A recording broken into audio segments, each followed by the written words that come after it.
Relaxation, key to happiness. Our soul, as rays of the one great spiritual sun, God the Father, cosmic consciousness, are naturally peaceful and happy. But something has happened to us. Some state of consciousness has come over us, wherein we have lost that natural state of our being as a ray of the one infinite Father, of His great spiritual sun and energy. We have lost that, and that state of consciousness which should be our own has been replaced by a state of being in which we find ourselves restless, dissatisfied, lacking in that true nature which should become a child of God. Something has happened to us. And that state of being in which we find ourselves is nothing but this outward consciousness of duality, this cosmic dream consciousness wherein you cannot find lasting peace and happiness and bliss. It's not in it. So let us realize that we must once more regain that natural state of ours as a ray of God's presence. Our Master has said, it is without doubt a fact that bliss consciousness is God's consciousness. And so whenever you can relax from this attachment to this worldly consciousness and feel the bliss of God, you have God. When you feel in your own consciousness bliss, that's God. But we've gotten away from it. Something has happened to us. Let us find out what it is. And let us once more be what we should be, children of God, peaceful, blissful, and truly happy. Now you will notice little children, how they romp and tear around and enjoy themselves. And when they get exhausted, they, relax completely. Do we do that? No. Now why? Why is the child happy, carefree, and joyous and happy? It is because he has just recently come over from being one with God the Father in cosmic consciousness, where there is peace and bliss. And so naturally, in the early years of life, we are peaceful and happy, because that's our natural state. Then what happens? Well, you know what happens. Then we begin to get engrossed little by little in this outward consciousness. And so our attention, instead of being in our natural state of consciousness, fresh from God, our attention is riveted in outward consciousness, in things of the world, where there is no peace and bliss. And so what do we have to do? We have to unlax, so to speak, relax our attention from this outward consciousness of duality where there is no rest, and allow that natural state of our being, the presence of God within us, to once more be dynamic to our being and be what we surely should be, children of God, peaceful and happy in union with Him. So relaxation surely is the key to happiness.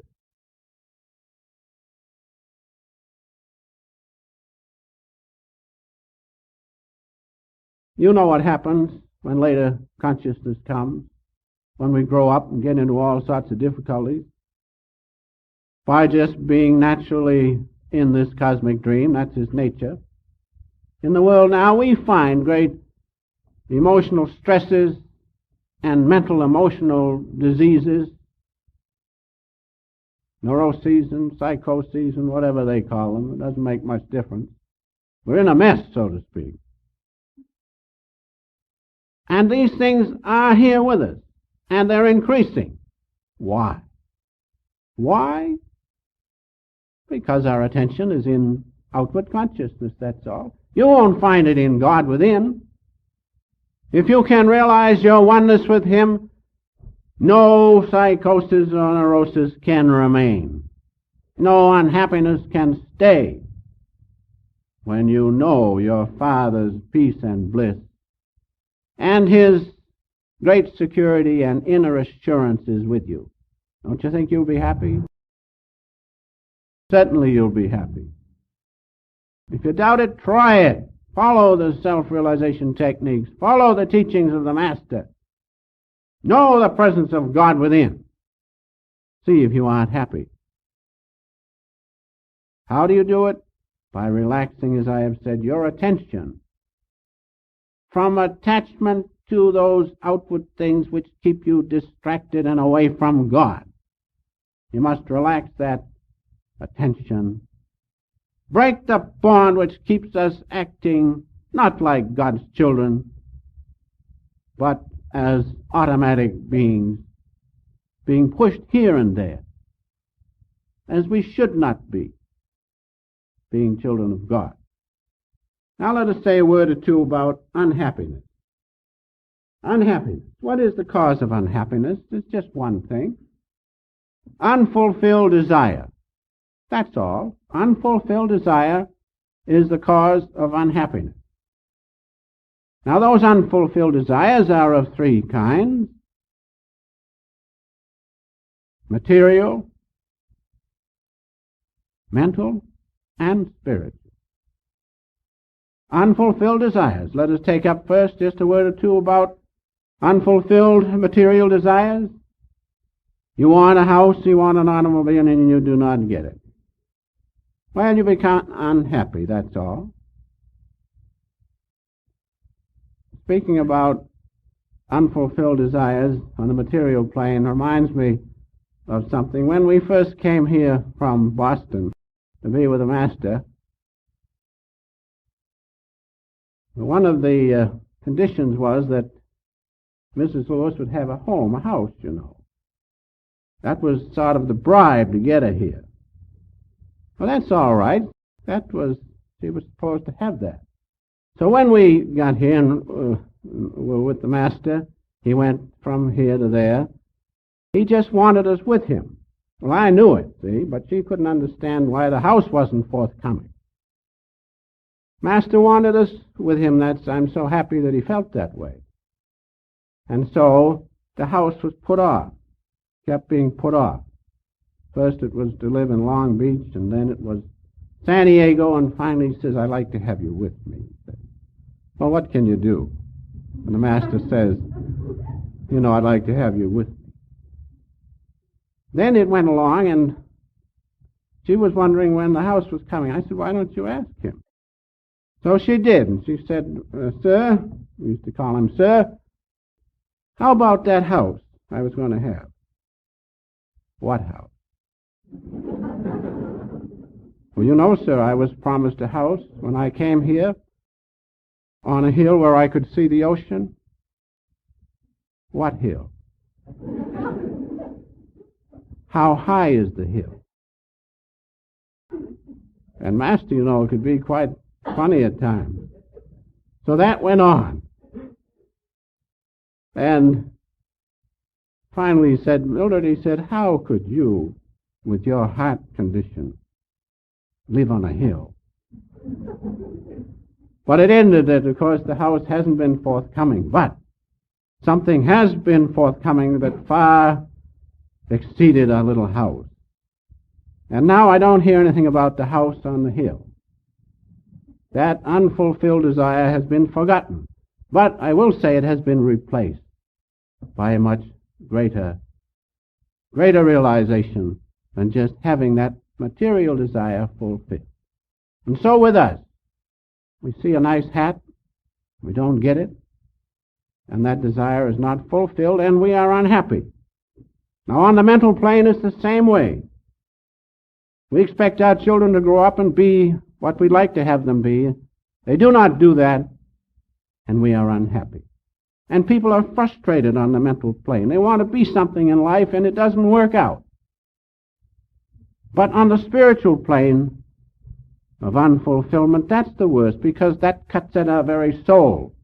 And when we do not know why we're here, where we're going, and the outcome of this existence, that's the greatest sorrow that can come upon us. That unfulfilled desire of the soul to return back home to God. That's why you're unhappy. Unhappiness means unfulfilled desire. And the greatest unfulfilled desire is that spiritual desire to return home to God. So when you are unhappy, introspect yourselves and see that the cause is unfulfilled desire. Now in the Gita, it says something which explains this nicely, and I think we can read it at this time. In the fifth discourse, 22nd line, and if you'll remember this, then you will put your desires in the place where unhappiness will not be the result. The delights that are contact-born, contact with outward things, are verily wombs of pain, for they have a beginning and an ending. That house I spoke of would have a beginning and an ending. But being one with the presence of God does not begin and end. It always was and will be. When you once attain it, it is yours eternally. That's what we must remember. Then it goes on to say, not in them may rejoice the wise. Not in the contact with outward things. He who is able to endure here on earth, ere he is liberated from the body, the force born from desire and passion, he is harmonized, he is a happy man. Now you cannot do it unless you know that presence of God within you, unless you relax from outward things into his presence and rest in him, then you can do these things. He who is happy within, who rejoiceth within, who is illuminated within, that yogi, becoming the eternal, goeth to the peace of the eternal. So there in the old scripture of the Bhagavad Gita, you have the answer. We're unhappy because we put our trust in outward things. We expect a fulfillment in outward things. It cannot come that way. The outward object of sensation has no feeling. The feeling is in your heart and in your soul.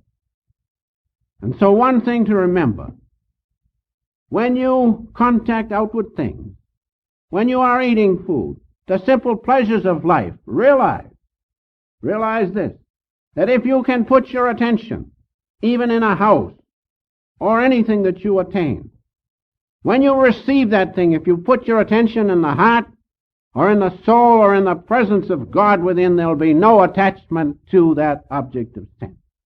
And so if you want to prevent attachment, which is very important, attachment is that which keeps our attention away from what we really are.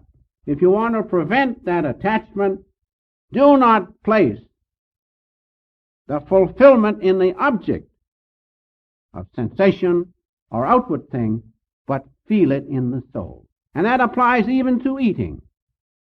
When you eat, enjoy it. God doesn't want us not to enjoy it, but he wants us to realize the enjoyment is not in the food, it's in your own soul and being right within you. Now, if you do that, there'll be no attachment.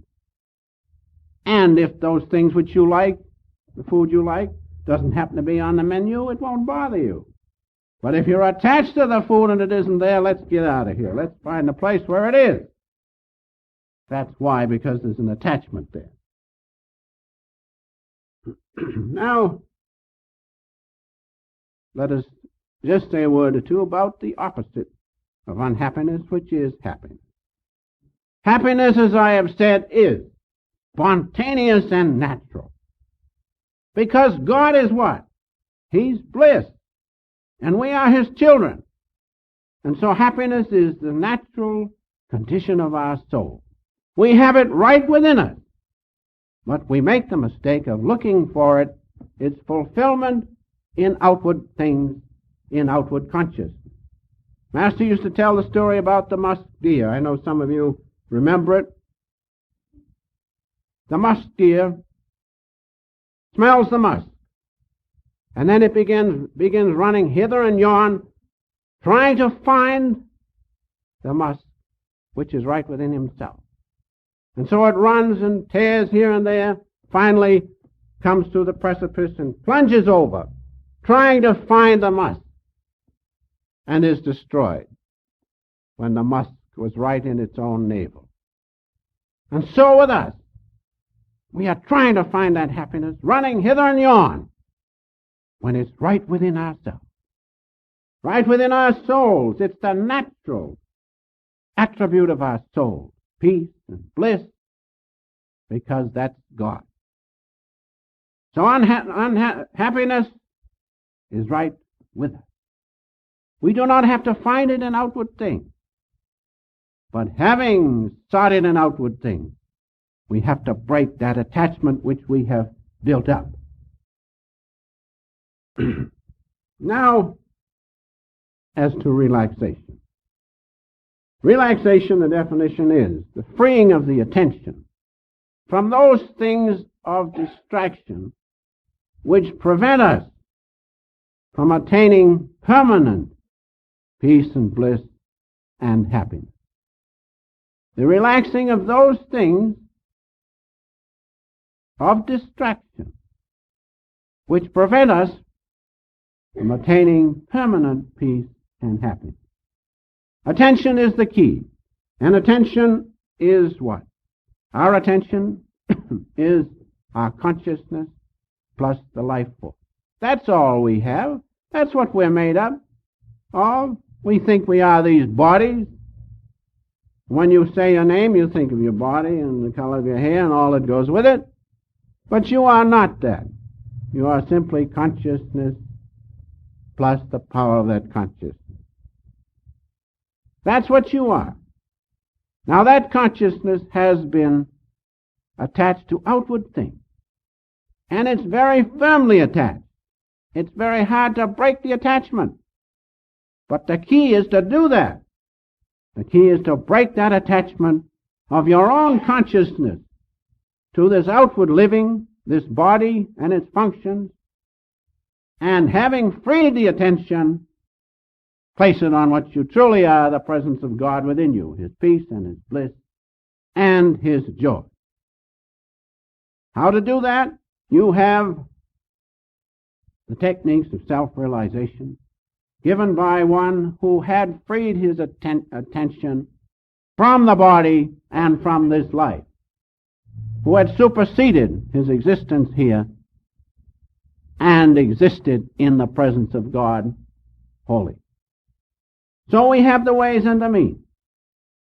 We have the technique whereby you can absolutely take your attention, free it from attachment to this world and this body. And when it is free, you can place it in the presence of God within you. And thereby you will be not happy just for 1 week or a year, but permanently, because God is bliss. And when our consciousness is blissful, through the practice of Master's techniques and meditations, we have God. And once having Him fully, once having made the contact of God a habit, we will always have His bliss. Once God gives us His bliss, He never withdraws it, but He has to be sure that we really want Him first. Now, the time is fleeting, and I will not say too much about relaxation. Just enough to say that there are two kinds, imperfect and perfect. When we come home and fall down in the chair, we relax imperfectly. Because most of the time we're there, but inside the mind has the office right at home. But full relaxation, which comes through the practice of those scientific techniques where you relax your consciousness and life force fully, known as conscious relaxation, motor sensory relaxation, and organic relaxation, where the life force is withdrawn fully from your body and from your mental processes. That full relaxation will give you peace and joy. We have a thorn in the flesh. As I have said, your consciousness is all you have, and consciousness and life force go together, the water and the blood of which Jesus speaks. Now you have a thorn in the flesh. If you can withdraw your consciousness, you will not be cognizant of that thorn in the flesh, will you? Or if you could inject Novocaine above the thorn, you wouldn't be conscious of it. And so likewise, if you can withdraw your consciousness and life force from the body, you will not be conscious of its sensations. If you can stop the function of the mind by the power of your will and withdraw your consciousness from mental processes, you will not be bothered by thoughts and such things. And memory thoughts the same way. Because you are one thing. I am consciousness plus life force. That's what we are. Now if we can withdraw it, fully relax, then we can place that consciousness which we really are on that one thing which is permanent within us, the presence of God, His peace and His bliss and His joy. Will you be unhappy if you can do that? No. You're unhappy because you cannot do it. So relaxation is very important. Relaxation, as I have said, depends on these things: consciousness, life force, plus control of breath and heartbeat. It is the control of breath. It is the breath that ties us to the body. We begin to concentrate on something, we get deep within, and suddenly we breathe and break the concentration.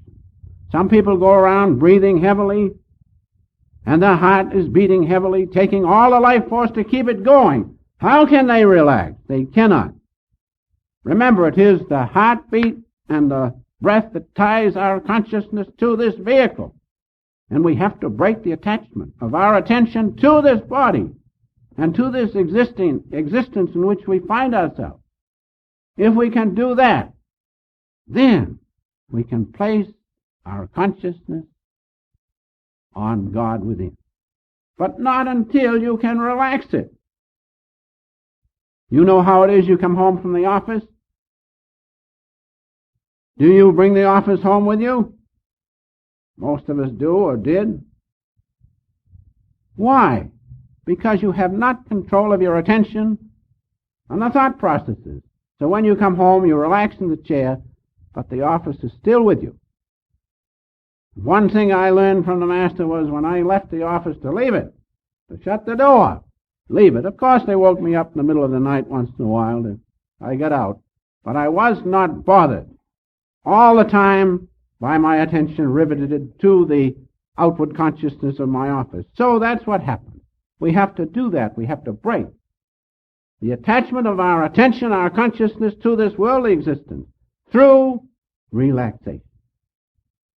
Relaxation is the important thing, is to break the attachment of your consciousness to this outward existence. Then you can know the presence of God within. Now, to hurry along,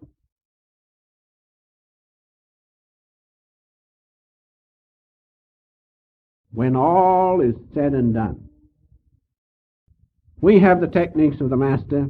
I could go on and tell you about relaxation. It is not necessary, because one reason we have not the time this morning.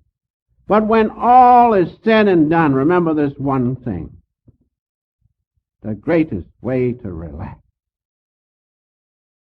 the greatest way to be free from this turmoil of this existence is by spiritual discipline to be able to be one with the presence of God at the Christ Center, to be one with His peace and His bliss and His security and inner assurance that He is with you because His consciousness is approachable and knowable at the Christ Center.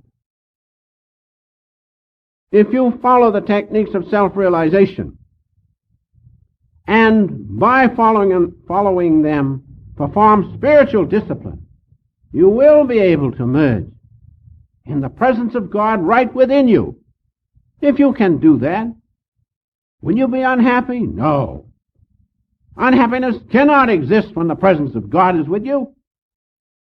And so I say, when everything is said and done, remember this one thing the Master used to tell me many times. Remember, Doctor, meditation is the greatest panacea. In Ezekiel, 43rd verse, 43rd chapter, first two verses. Afterward, He brought me to the gate, even the gate that looketh toward the east. This is the east gate. This is where you contact God. How do you know? And behold the glory of God. The glory of God can be seen if you penetrate the east gate. As Larry Marshall said, penetrate the little star in the center of the spiritual eye into the internal kingdom of God within. If you can do that, will you be unhappy ever? And behold, the glory of God came from the way of the east, and His voice was like the noise of many waters, and the earth shined with His glory. Earth means body here. The presence of God is there. The presence of God can be contacted right here. And so, we must relax our attention in God at the Christ Center. And then when you have friendship with Him, when you know Him, when you contact Him, you will have that peace and that bliss which passeth all understanding. Relax in God. He is knowable. Master left the way and the means for us to know that we are not this body, but that we are one with the great omnipresent Father. And the way is through the spiritual eye.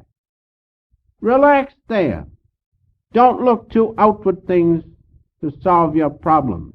Do the best you can. That's the play of God. But as Master said, leave all else but never His side. Now if you want to do that, know God. Know God. Relax in Him at the Christ Center. Having Him, no one can ever be unhappy.